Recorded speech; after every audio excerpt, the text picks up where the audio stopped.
All right, welcome to The Explainer. Today we're diving into a really powerful vision of hope. This is something that was born from some of the deepest despair imaginable, and it went on to change millions and millions of lives. So, the source material here, wow, it does not pull any punches. Right at the beginning, it gives this terrifying name to the final stages of alcoholism, the hideous Four Horsemen. And look, this isn't just about having a bad day, right? We're talking about a complete and utter collapse, spiritual, mental, the whole nine yards. Okay, so to really get the power of this vision we're talking about, we first have to go to a pretty dark place. We need to understand the bleak, lonely reality that this whole thing was created to fight against. For a lot of people, drinking is about connection, right? Kicking back, having fun. But for the alcoholic, the text says all those good things, the fun, the friendships, that feeling that everything's all right, they just vanish. And what's left in their place? This heartbreaking obsession for just one more drink, one more failed attempt to get back a feeling that's, well, it's long gone. And as the world around them kind of loses patience, they start to withdraw. And the source material here uses this incredibly vivid language. It calls them shivering denizens of King Alcohol's mad realm. What a picture that paints, right? Someone trapped in this prison of their own making where the loneliness is so thick you can almost feel it getting darker and colder. So, this brings up a huge question, a real dilemma. What happens when someone actually manages to stop drinking, but they're just left with this giant empty hole inside? See, the problem isn't just about taking the alcohol away. It's about what you're going to fill that void with. The text has this perfect analogy for this. It describes this sober but unhappy person as a boy whistling in the dark, just trying to convince himself everything's okay. He might say he feels better, but deep down, he'd give anything to be able to drink like a normal person again. He can't picture a happy life without alcohol, but pretty soon, he won't be able to picture one with it either. What a trap. And that's the central question, isn't it, for anyone stuck in that spot? It's really a cry from the heart that says, okay, I get it, I can't drink, but how am I supposed to live? Is there anything out there that can take its place? And the answer the text gives, well, it's not just a substitute. It's something so much bigger, as you can see here. It's a fellowship that promises to give you back everything you lost and then some. We're not just talking about companionship. We're talking about lifelong friends. Not just a break from your worries, but a whole new sense of purpose. Now, here's the best part. This isn't just some nice idea or a theory. Nope. It's all based on a powerful, true story of how this whole thing actually got started. So, picture this. It's 1935. One of the guys who co-founded this thing is in a strange city. A business deal just totally fell apart. He's broke. He's feeling like a failure. And here's the kicker. He's only been sober for a few months. He's weak, he's all alone, and that is a seriously dangerous place to be. So he's standing there in his hotel lobby, and he's got this major choice in front of him. Over on one side, there's the hotel bar. It's lively, people are laughing. It looks like everything he's missing. And on the other side, just a plain old church directory behind some glass. Man, the pull of that bar must have been just immense.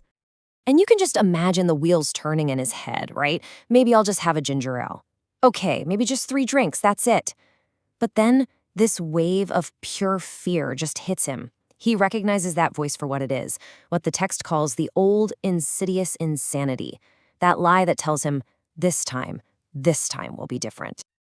And right there, in that moment, he makes a choice that would literally change the world. He turns away from the bar. He chooses connection instead of isolation. He walks over to that directory, picks up the phone, and his goal is simple. Find another alcoholic, just one other person who gets it. And that single phone call, it leads him to a local doctor. But, this wasn't some perfect Hollywood ending, not at first. The doctor, he was intrigued for sure, but he was also terrified. His reputation, his practice, his family were all on the line. He basically said, I'll do anything, literally anything, except the one thing you're telling me I have to do. It took one more absolutely devastating bender for the doctor to finally surrender. The book calls it the spree that ended all sprees. And only after that, when he had nothing left, was he finally willing to face his problems and do what the other guy was suggesting. So now there are 2 of them. And they figure out this fundamental truth pretty quick. To keep what they have to give it away. They need to find another alcoholic to help. So they go to a local hospital, ask a nurse, and she points them to a real corker, a big-shot lawyer who'd been in and out of the hospital 8 times in 6 months. A guy who had totally given up on himself, basically saying, "I'm a goner." So what was their brilliant strategy? They didn't lecture him, they didn't preach, they just sat by his bed and told their own stories. They talked about the crazy things they did, the despair they felt, and the lawyer just kept looking at them and saying, "That's me. That's exactly how I drink." And in that moment of connection, of identification, his hopelessness started to lift. 3 days later, he was all in, and he never took another drink. Just incredible. So let's zoom out a bit and see how this one little connection between 3 guys in Ohio grew into this massive worldwide fellowship that was envisioned. So it all started with just three guys. And from that tiny beginning, they established the core principle of this whole thing.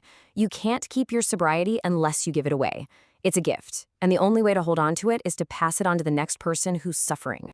And you can just see the ripple effect in action. I mean, it started small, but it was real. 3 became 4, then 10. Fast forward just 4 years, and they're having weekly meetings with 60 to 80 people. And today, that one desperate phone call in a hotel lobby has led to a fellowship of over 2 million people around the world. It's just staggering. So what was the secret sauce? It was the environment. The text calls it a haven. Imagine walking into a room expecting to be judged, and instead, you find this happy, cheerful crowd of people laughing about their own past mistakes. People who just got it in a way no one else ever could. No judgment, no rules, just understanding. And then the text is something really amazing. It breaks the fourth wall. It speaks directly to you, the person reading, the person who might be feeling scared and alone. It knows exactly what you're thinking. That's great for them, but me? No way. I couldn't do that. And it answers back with this simple, powerful promise. But you can. And that's really where this whole thing lands. This incredible vision that started with one guy's desperate choice in a hotel lobby.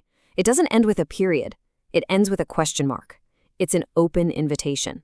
The door is wide open for anyone who wants to join them on what the text so beautifully calls the road of happy destiny.